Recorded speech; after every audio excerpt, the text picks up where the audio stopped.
Na estreia do programa Face a Face, no Band News, a história de vida, de sucesso, de superação, de aclamação do maestro João Carlos Martins.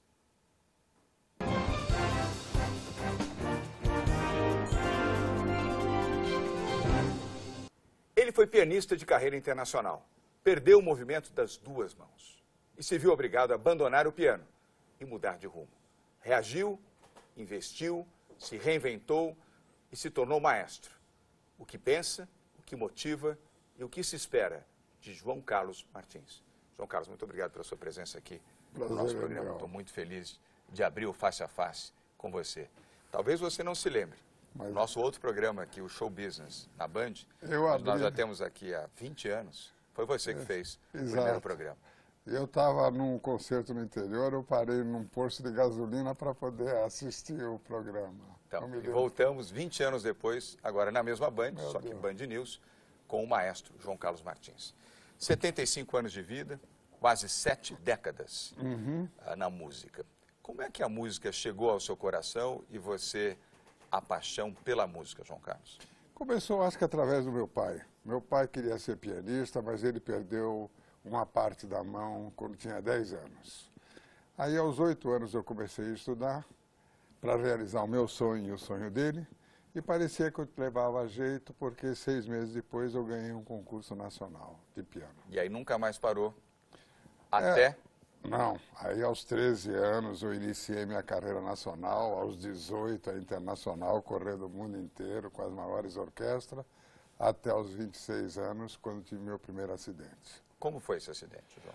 Eu estava no meu apartamento em Nova York, no intervalo de uma turnê, vendo o Central Park, vi pessoas jogando futebol, desci correndo pela minha paixão.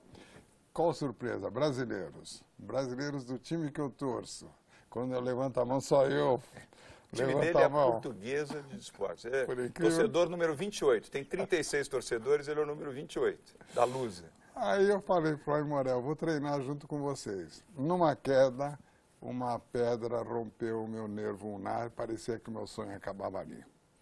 Mas um dos maiores neurocirurgiões americanos fez uma operação que foi uma solução paliativa, com dedeiras de aço, toquei. Quantos concertos eu acabava e tinha... Com dedeira de aço?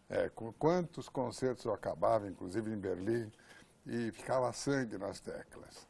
Mas eu ia até o fim. Até que eu tive uma crítica do New York Times, pela primeira vez, desfavorável. Telefonei para o meu empresário e falei, acabou tudo. Música tem que ser feita... Isso você estava com que idade? Com 30 anos. 30 anos. Falei, música... Aquela crítica do crítico do New York Times... Pela primeira vez o New York Times me criticou. Eu falei, ele tem razão. Música tem que ser feita com perfeccionismo e emoção. Emoção ainda eu tenho, perfeccionismo não. Nem podia ouvir falar de piano. Voltei para São Paulo, fui estudar numa faculdade, até que eu encontrei no apartamento do meu pai o Éder Joffre. Falei, Éder, você precisa recuperar o título mundial.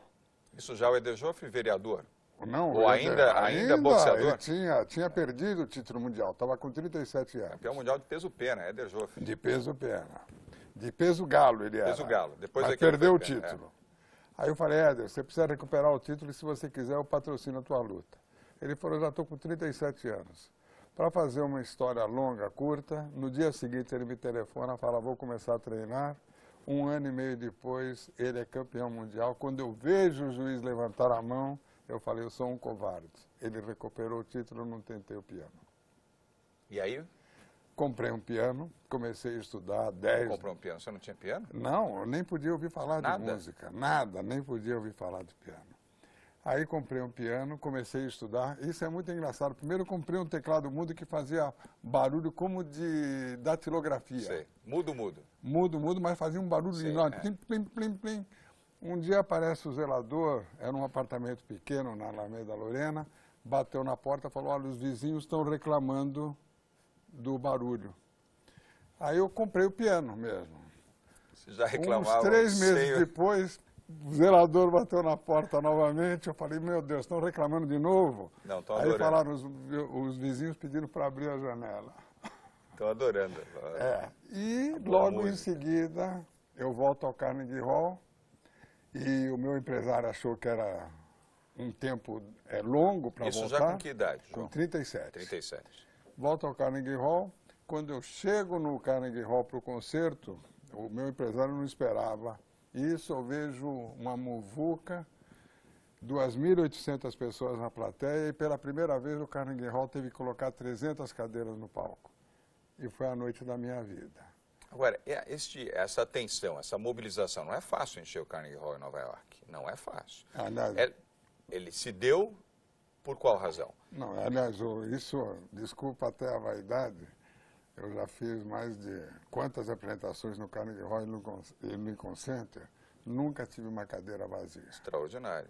Porque não é fácil. Você sabe que muitos artistas brasileiros já se apresentaram no Carnegie Hall e o Carnegie Hall não estava cheio. Não, isso é Não vou citar nomes, mas é muito prestígio. Tocar no Carnegie Hall, cantar no Carnegie Hall, já é um prestígio para qualquer pessoa, para qualquer artista. Aliás, você estava em Nova York e eu encontrei, porque saiu um artigo no Wall Street Journal, eu ia tocar naquela noite no Lincoln Center, mas você estava voltando. Exatamente. Naquela noite, Brasil. por isso é que eu não pude assistir. Isso.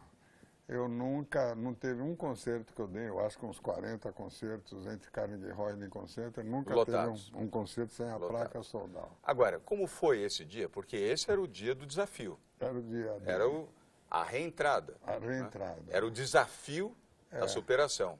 É. E como foi? Essa imagem, então, eu mandei para vocês Vamos aqui. assistir, vamos ver. Essa imagem da Nós vamos CBS, falando enquanto vocês estão assistindo essa imagem da apresentação no Carnegie Hall em Nova York. Da CBS. Em que ano foi exatamente? Você 1900, tinha 37 anos, né? 1978. 78.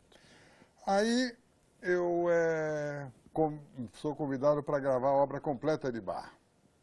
Começa a vida dos sonhos novamente, gravando em Los Angeles, viajando pelo mundo, mas pela mudança de posição, 7 anos depois eu fiquei com LER, lesão por esforços repetitivos. Aí foi um período conturbado, mas aí um crítico escreveu aqui que como pianista eu não tinha interesse, depois de uns 2, 3 anos. Perguntaram se eu iria responder. Eu falei, eu nunca respondi uma crítica. Mas no dia seguinte abro o mesmo jornal e vejo um artigo do meu pai com 95 anos me defendendo. Meu Você Deus. não sabia? Não sabia. Fui na casa dele e falei, pai, eu vou conseguir votar. Com operações e fisioterapia, volto no mesmo Carnegie Hall.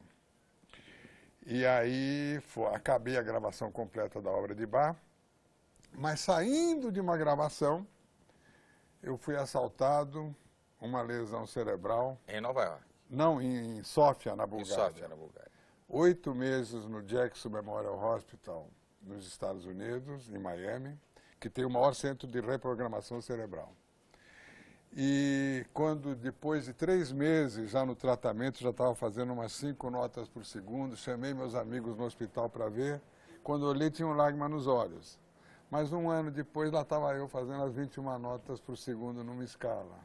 Volto ao Carnegie Hall, volto à vida do sonho, mas veio a parte mais difícil da minha vida. Eu podia tocar, eu podia falar, mas cada palavra eu tinha espasmos e dores violentas. Até que os 2 médicos do Superman, do Christopher Reeve, Dr. Green e Dr. Young, do Miami Project para curar paralisia, falaram, células mortas nunca mais voltam. As que ajudaram o teu lado direito eram do hemisfério da fala. Solução, cortar o nervo e perder a mão direita. Durante 2 anos eu relutei, mas 15 minutos antes de entrar para um concerto em Londres, eu telefono para os médicos e falo, é o último concerto da minha vida. No dia seguinte eu estou no aeroporto, a atendente da British falou, assisti seu concerto ontem, quando que o senhor volta a Londres? Aí caiu uma lágrima, porque eu sabia que tinha sido o último concerto. Faço a operação, perco a mão direita.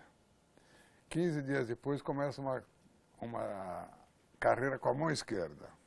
Com a mão esquerda fui durante 2, 3 anos, mas um tumor também eliminou a esquerda.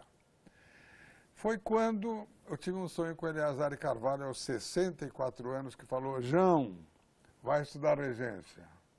No dia seguinte, às 7 horas da manhã, tomei a primeira aula, para fazer uma história longa, curta. Não com ele. Não ele já tinha falecido. É. Mas essa sugestão foi quando, do Eleazar para você? Quando eu tinha 63 para 64 anos. Aí, no dia seguinte, às 7 horas da manhã, tomei a primeira aula de regência com Júlio Medalha.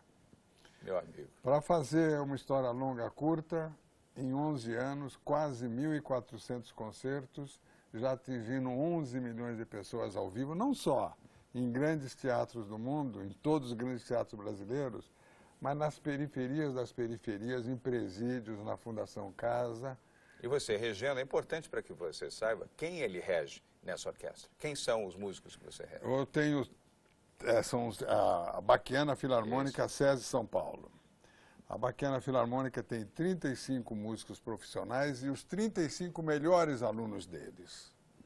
Então é uma orquestra que tem uma comunidade incrível. Vocês estão assistindo, nós estamos falando, vocês estão vendo aí a apresentação. Tá certo.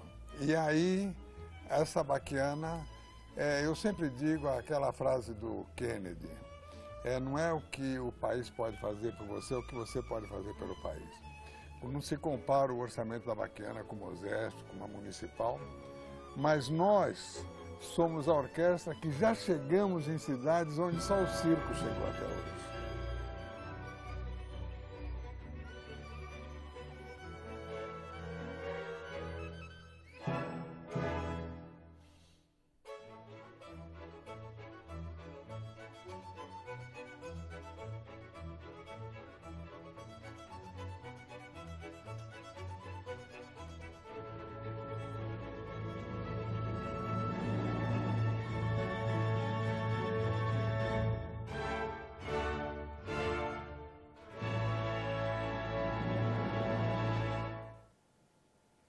Então, do mesmo jeito que a gente está num Carnegie Hall, nós estamos logo 3, 4, 5 dias depois numa cidade de 3 mil habitantes. E sensibilizando as pessoas pela música. Eu digo que a música explica que Deus existe e quando uma pessoa pergunta como é que eu posso chegar lá, estudante, porque eu tenho 6.700 crianças hoje. Eu conto uma história de uma menina que chegou em Nova York, para estudar música, a primeira coisa que ela queria era conhecer o Carnegie Hall. E Carnegie Hall fica na rua 57, ela estava na rua 27, ela perguntou para uma velhinha, como é que eu faço para chegar ao Carnegie Hall? A velhinha falou, estudando muito, minha filha. Grande resposta, grande resposta. João, eu queria deixar uma pergunta para você responder no próximo bloco. A força da fé, o que a fé influenciou você na sua superação? No próximo bloco, com o João Carlos Martins.